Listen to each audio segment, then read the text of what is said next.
Hi guys, so I'm back to make another video quickly and I'm using my iPhone, so please excuse me if I'm a bit shaky, but I just wanted to address a topic that has come up. As you guys know, if you're a subscriber of mine, that I'm quite a passionate breastfeeder and that this channel is primarily about breastfeeding, and my videos are aimed at breastfeeding mothers, pregnant mothers, mothers that are hoping to breastfeed in the future, mothers that would like to breastfeed but are having some difficulties, and such like that. Now, as you know, I am pregnant with my 5th child and I'm currently breastfeeding a 2-year-old, my 2-year-old son, and I'm also breastfeeding my 4-year-old daughter. I breastfeed my 2.5-year-old very regularly every day, and I breastfeed my 4-year-old daughter occasionally.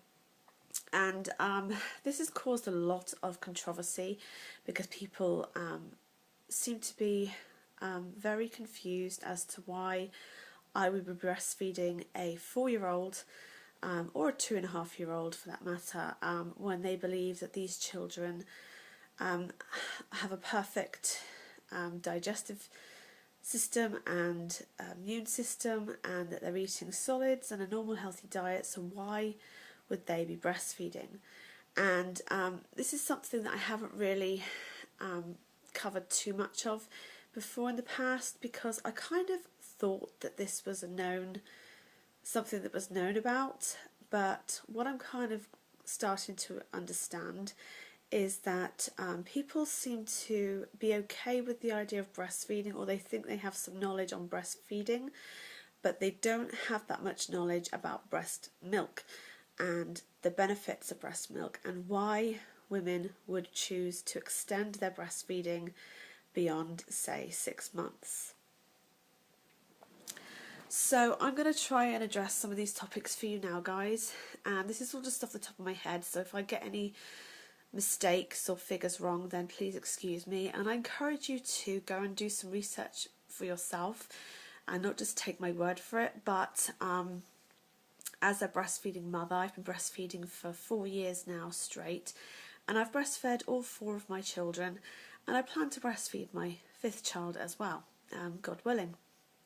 So let's discuss some of these issues that people have with breastfeeding, particularly extended breastfeeding. As you will all be aware, that breast milk is always said breast is best. Breast milk is much better for your child than formula. It has wonderful antibodies and things that boost the child's immune system that are much better, more effective than, say, formula milk. Now, this is a known fact, and I'm not dissing anyone that gives their child formula. That's absolutely fine, but I think it's a given that breast milk is going to be better for your child than formula milk. Now, these benefits for the baby for breast milk, there's so many of them that I can't even list them off on the top of my head, but they're full of antibodies and immune boosting qualities that, strengthen your baby and protect your baby from all manner of diseases and illnesses, and strengthen your baby for the rest of its life. So most people are okay with breastfeeding up until, say, 6 months. After 6 months, they seem to have this idea that you should put the baby on the bottle or wean it off breast milk or formula milk altogether. Now, this is a really dangerous idea, because all children, all babies, must rely on milk as their main source of nutrition till they are at least a year old. So even though we introduce solids to our baby around 6 months, that's about the time where the baby's digestive system can cope with introducing solids into their diet. Even though they can cope with that at 6 months, their main source of nutrition has to come from milk, whether it's breast milk or formula. So if you're a breastfeeding mother, unless you have a specific reason for changing over to formula milk, you would continue giving your baby breast milk till it's at least 12 months old, so at least a year.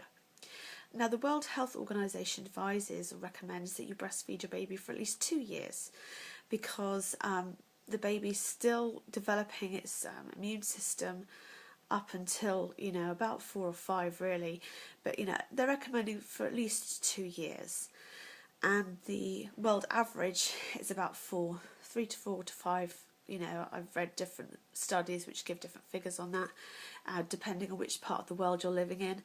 Now, we know that in the third world, women extend breastfeeding for much longer periods of time than here in the West, because they have to, because of the poverty, because of the lack of hygiene and the diseases that are spreading and stuff like that. We know that women are breastfeeding in the third world for much longer than we do here in the West. Now, the point is that here in the West we have a choice. We have readily available medicine and doctors for our children. There's, you know, no shortage of nutritious food that your child can get from a solid foods. So we have like more choice whether we can extend or not. But that doesn't take away the fact that extending breastfeeding your child is always going to be a benefit. It's never going to be something that stops being a benefit. There is a myth that says that once your child gets to about 2 years old, that the breast milk stops being efficient, it stops being a nutritional advantage. And this is simply not the case. Breast milk doesn't change and stop being full of antibodies. It doesn't turn to water overnight as soon as your child turns 2 to 2.5. Actually, science shows us that breast milk continues to benefit the child up to any age. So potentially even adults could drink breast milk and they would benefit from all of the advantages that babies get. Obviously babies need it in order to survive, adults don't, but that would still be an advantage to an adult. So for instance, an adult that has some kind of immune system deficiency, or you know, they're lacking in certain vitamins and minerals, things like that. You take vitamins, don't you, to complement your diet in order to boost that. And so an adult, if they were to drink breast milk, would gain so much of the benefits of that. Now, I'm not talking about breastfeeding adults here. I'm talking about breastfeeding young children, toddlers. Now, the point I'm trying to make here is that breast milk is like liquid gold. It's amazing. It's like a miracle. And for anyone that thinks that a woman that breastfeeds their child past the age of 1 or 2 is weird, you know, obviously you don't know very much about breast milk and its benefits, because that would be like saying don't give your child water because it can live off soda, you know, when we know that our bodies need water. And okay, that's not really a very good analogy of what I'm trying to say here. Let me just go straight to some like interesting facts that you probably don't know about breast milk. These are scientifically proven facts that breast milk protects babies and children against a lot of different types of cancer. And breastfeeding for the mother seriously lowers the chances of breast cancer and ovarian cancer. Now, we've heard all this before. You've probably heard it and say, yeah, I know all this. But just take a moment to consider what I'm saying here. There is something available to mothers that's free of charge that can protect them from ovarian cancer and breast cancer. Now, that's not to say just because you breastfeed you'll never get ovarian cancer, you'll never get breast cancer. I'm not saying that. What I'm saying is there's something that's scientifically proven to protect you and to lower your chances of getting it. Now, if there was a vitamin that you knew you could take that would protect you from ovarian cancer or protect you from breast cancer, you'd take it. In this world, 1 in 3 people get cancer. 1 in 3 people get cancer, and the majority of them do die with cancer. And there's something that's available just by breastfeeding your child that's going to protect you from that. Now, it doesn't end there. The news just keeps getting better and better and better. Science has proven that breast milk, the proteins found in breast milk, particularly one in particular, I think it's called prolactin or prolactapin, I can't remember how it's pronounced. This protein actually kills cancer cells. So the scientists, when they're doing their studies on cancer and they have them in these test tubes, they're looking at these cancer cells. They're putting these proteins that are found in breast milk onto the cancerous cells. And what are they seeing? All of the cancerous cells die, leaving behind all the healthy cells. Now, we know in things like chemotherapy and radiotherapy that in killing the bad cancerous cells, a lot of good cells get killed at the same time, making the victim very, very unwell. But it's nothing they can do about it, because if you need to have that medication, you have to have it to kill the cancer. They're finding with breast milk that the protein is killing the cancerous cells but leaving the healthy cells untouched. This is amazing. And do you know that this has been known for a long time? There's still a lot of research that has to be done on it. There's still a lot of controversy about it. There's still a lot of tests that have to be done to prove a lot of things. But one thing they do know is that proteins in breast milk do kill cancer. They also found through studies that these proteins in breast milk are known to kill up to 40 different types of cancer. 40 different types of cancer were killed through the proteins found in breast milk. This is just amazing. This is amazing news. For the past 4 years, doctors have been prescribing breast milk on a prescription to patients, to cancer patients, and seeing them improve and seeing them get better. And not just to cancer patients, people with serious immunity problems, all different types of diseases, and they're all benefiting from breast milk. Now, I think the reason why a lot of this isn't broadcasted and known about is that obviously they have to be very careful about where that breast milk's coming from, because viruses can be transferred through the breast milk. So they have to know that there's no HIV, no AIDS, no particular types of diseases that can be contracted.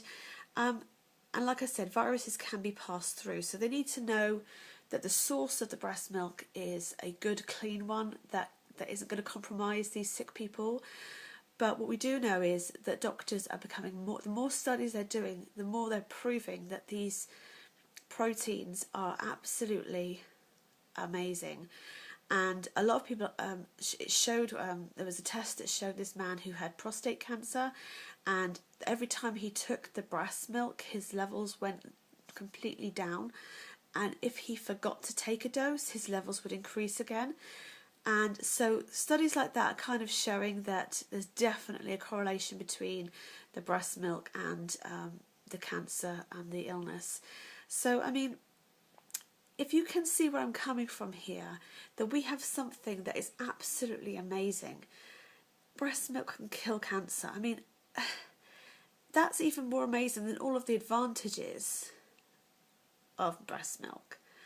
And I mean, I could just keep going on and on and on like this, and I really should pull up loads of information so that I can give you that information, that fact, and you can go to these websites and find out the actual studies that have been done in order to, you know, confirm this to yourself.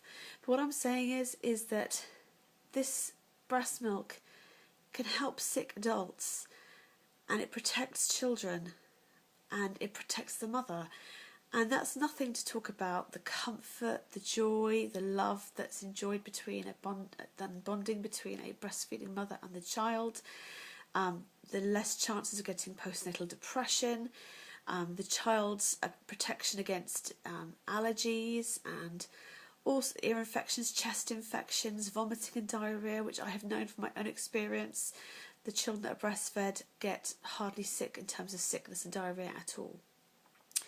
Anyway, guys, I'm losing track of time, so I'm just going to round this up and say, please consider what you're saying when you're saying that breast milk isn't needed for a toddler, because it might have been needed, but it's an amazing blessing and it's an amazing thing to give your child, and that shouldn't be put down or minimised. That should be amplified. That should be, you know, shouted from the rooftops so that more mothers will do it. Anyway, guys, I'm going to come back with another video soon, and I just wanted to share that with you, and I hope you're all well. Take care.